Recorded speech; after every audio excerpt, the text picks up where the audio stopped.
नमस्कार, मैं श्री रुद्र स्वरूप सेवा संस्था की तरफ से और राम कुमार पाल 64 फाउंडेशन की तरफ से आपका राष्ट्रीय बाल सनातन वक्ता माधव पांडे। आज का विषय है रामचरितमानस एक महामंत्र है। गोस्वामी तुलसीदास जी की रचित महाकाव्य रामचरितमानस सिर्फ एक सुलझोपाई और दोहा ही नहीं है, बल्कि यह एक महामंत्र है और मंत्र जीवन का एक सूत्र होता है।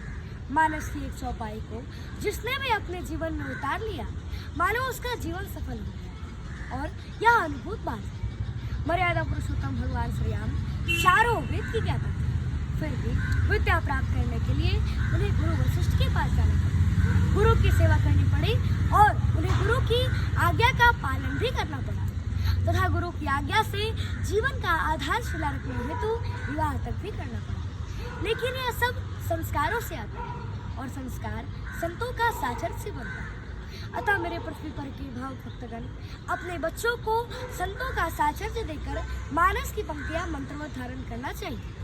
रामचरितमानस चेतना की जिस ऊंचाई का द्योतक है, उस ऊंचाई पर आज तक विश्व का कोई भी साहित्य नहीं पहुंच सका। कुरान और बाइबल में वही तत्व है, किंतु उसमें अंतर्निहित संदेशों को नहीं समझने के कारण विभिन्न संप्रदायों में संघर्ष की स्थिति उत्पन्न हो जाती है और यही अज्ञानता का लक्षण है।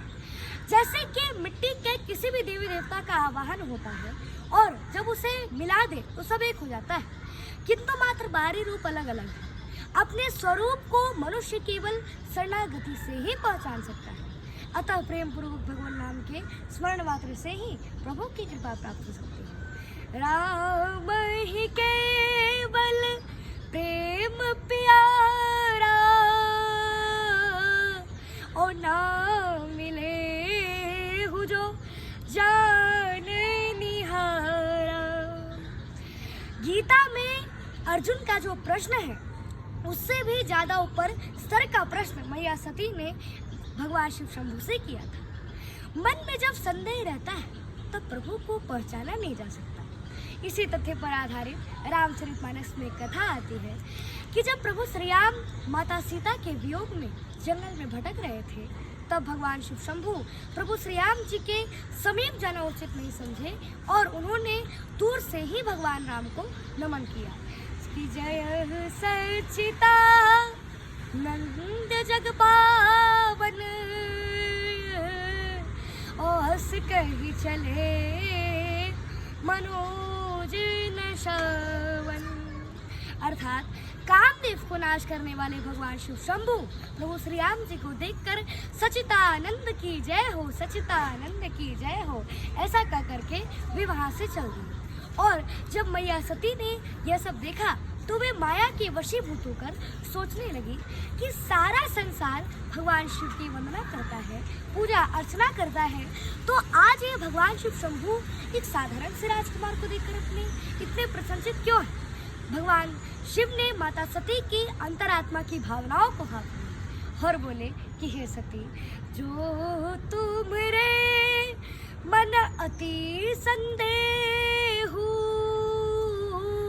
ओ तो किन जाहि परीक्षा लेहु। अर्थात हे सती, यदि तुम्हारे मन में संदेह है तो तुम जाकर उनकी परीक्षा क्यों नहीं लेती। तो फिर सती ने कहा कि नहीं, ऐसी कोई बात नहीं है, मैं तो केवल उनका दर्शन करना चाहती हूँ। और भगवान शिव के आदेशानुसार माता सती प्रभु श्री राम जी के दर्शन के लिए चली। पुनि पुनि हृदय विचार करी धरि सीता कर रूप और आगे हो ही चली पंथ जहि आवत निर्भूप।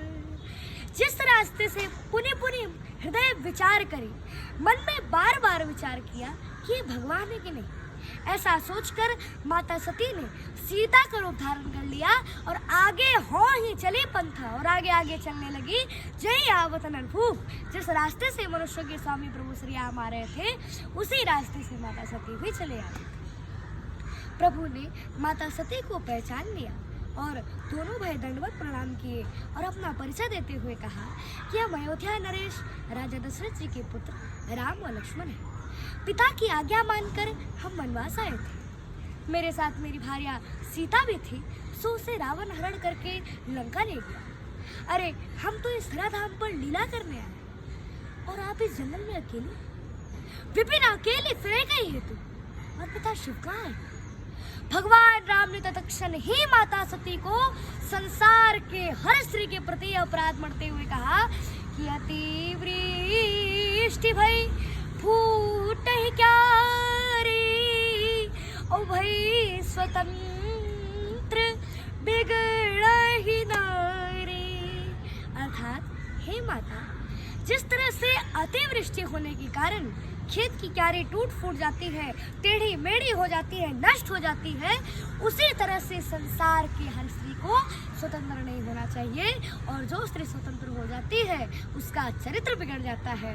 अर्थात अगर आपके साथ में भगवान शिव शंभू होते तो आप में सीता का रूप धारण करने की बिल्कुल भी साहस नहीं होती, और अगर मैं आपको सीता समझकर आप में निपट जाता तो आप कहाँ की रहते? आज हमारा चरित्र ने आपको उछाल माता सती प्रभु श्री राम जी के समीप लज्जा के कारण पानी पानी। जय जय श्री राम। हर हर महादेव।